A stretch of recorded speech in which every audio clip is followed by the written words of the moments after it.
In 1981, 17-year-old Susan Brown was a cheerleader at the Castleberry High School in Lake Worth, Texas.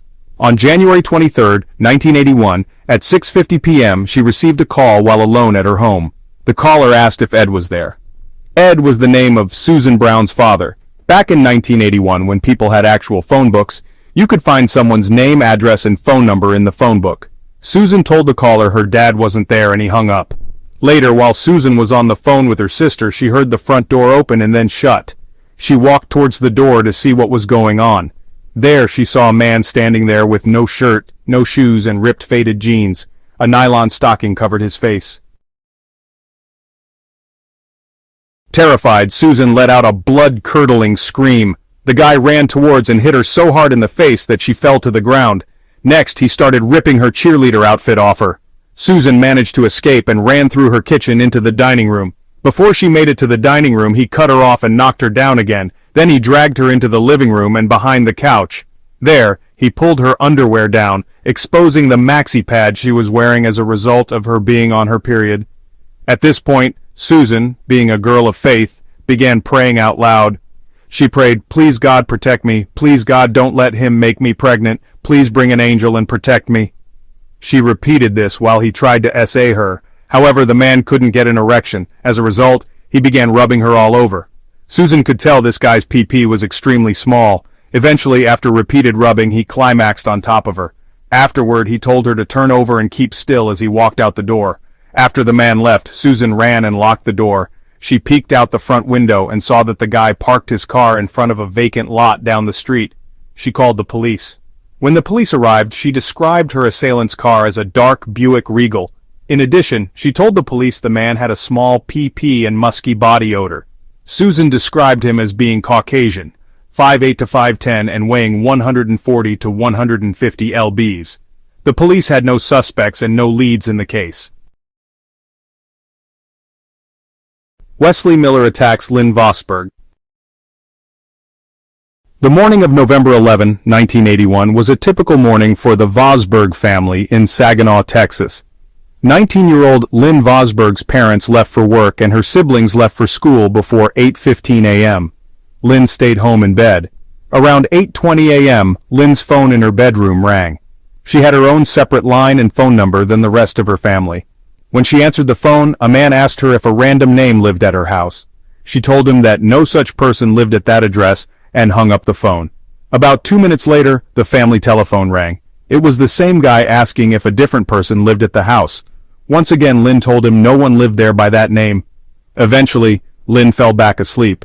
She was awakened a few minutes later to find a man in a white athletic shirt kneeling by her bed. He was wearing a nylon over his head to mask his facial features. He had her phone cord in his hand and was yanking it from the wall. Lynn yelled out, "What are you doing?" He replied, "I'm fixing to FF you." Then he pushed her. He warned her if she didn't shut her mouth and start taking off her clothes, he was going to hurt her. Lynn begged him to reconsider. Then he started ripping her clothes off and throwing them on the end of the bed. He made vulgar comments to her, telling her she had a nice cat. He lifted the bottom of his mask up partly and started sucking very hard on her breasts. Next, the assailant forced her to perform oral FFF on him. Lynn noted that his PP was very small. Next, he tried to kiss Lynn. She refused, so spit in her face. Oddly, he complimented her on her diamond earrings, but didn't try to steal them. The perpetrator held Lynn's arms down on the bed and forced her legs apart with his knees. The attacker told her he had been stalking her for quite a while. Furthermore, he asked Lynn if she was a virgin and if she had ever been CC on.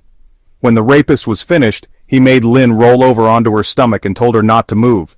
As he was leaving, he warned her not to tell anyone about the assault or he would come back to finish her off. Finally, he slipped out the sliding patio door and left. Lynn immediately ran into her parents' room and locked the door. She called the police and reported the assault, but the police were unable to find the perpetrator. Less than a month later, on December 7 at 11:15 a.m. in River Oaks, Texas, 18-year-old Lisa Ticknor decided to sleep in. She worked late the night before and didn't feel like getting up early that day.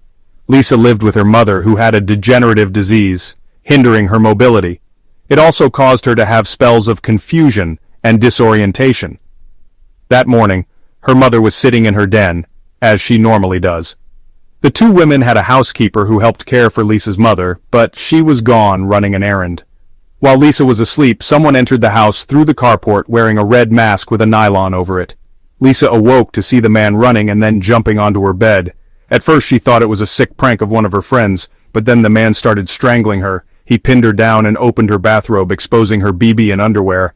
The assailant started taking off her underwear, but then he randomly stopped. Instead, he ordered Lisa in a whispering voice to remove her underwear. He told her that he wouldn't hurt her mother if she cooperated. Next, he removed the bottom part of his mask and nylon covering and started licking her BB.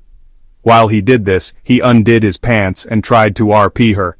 Lisa noted his PP was small and he couldn't get an erection. However, eventually, he did succeed in the RP. When he was done, he ordered her to roll over, but she refused. She was convinced he intended on killing her. He warned her he would hurt her mother if she didn't, so she acquiesced. After he left, she quickly got up and ran towards the door he left through. She was able to see him on the other side of their fence in the neighbor's yard. Next, she ran to the den where her mother was still sitting. Her mother asked her what happened, and she told her that her friend had pulled a bad prank on her. Given her mother's fragile state, she couldn't bear to tell her the truth. After assuring her mom that everything was fine, Lisa called a friend who was friends with a police officer. He arranged to meet her at the hospital for a RP examination. The very next day, 20-year-old Selena McDonald took a shower around 11 a.m. She lived not far from Lynn's house. After she got out of the shower, she put on her bra and underwear, then walked over to her closet to pick out some clothes. As she opened the closet door, a man jumped out of it and attacked her. He was wearing only a t-shirt and smelled like stale body odor. Next, the assailant dragged Selena across the floor to her bed and proceeded to bind her with medical tape. He RP'd her and bound her up some more, then left. Only a month later, he struck again. Deborah Orman was at a laundromat in Sansom Park, Texas, doing her laundry. As she was bringing her clean clothes to her car, she noticed a man at a payphone watching her. When she went back inside the laundromat, the man attacked her. He forced her onto the floor, then dragged her to the back sink area. There he ripped off her clothes. He robbed her and told her that he wouldn't hurt her if she stayed down. As she was laying on the ground, he walked over to the front door and grabbed a 20-inch stick and the cap to a bleach bottle. He tried to RP her by putting the bleach cap on the end of the stick, but it didn't work. Next, he ordered her to roll over on her belly and stay there until he left. As awful as Lisa, Deborah, Selena, Lynn, and Susan's RPs were, they were the lucky ones. 1 week after Deborah's rape, a young woman named Amy came back home to her apartment around 6 p.m. and noticed the front door was slightly open. There were no lights on in her apartment, even though her roommate Retha Stratton was supposed to be home. Retha was a cheerleader at Castleberry High School. When she entered her apartment and turned on a light, she was blood-splattered on the wall. She ran next door to her sister's apartment and got her sister. The two of them went back to Amy's apartment and together noticed blood streaks across the living room floor that lead into Retha's bedroom. In the bedroom, Retha was found naked on her back with her legs spread. Her body was at the entrance of her closet door and a knife was still stuck in her chest. Her underwear was stuffed in her mouth. Retha had 38 stab wounds and cuts, with 4 directly in her heart and 11 in her neck. FBI profiler John Douglas was called in to help create a profile for the perpetrator. He suspected that the killer was not able to achieve an erection, and the penetration of the knife symbolized SS penetration. Shortly after Retha's murder, 18-year-old Wesley Miller, captain of Castleberry High School's football team, showed up at his girlfriend's house and asked to use her bathroom. He had blood on him that he told her was from getting hit with a football, after he cleaned up and left. Later that night, when his girlfriend found out about Retha's murder, she contacted the police. The police went over to Wesley's house and took him down to the station for questioning. Eventually, he confessed that he went over to Retha's house to hook up with her. At first he claimed she welcomed his advances, but then she stopped him. In a fit of rage, he SB her until she was DD and put her in the closet. Wesley Miller pleaded guilty to the murder of Retha Stratton and was sentenced to 25 years in prison. He was later civilly committed under the state's sexually violent predator program and will remain in prison indefinitely.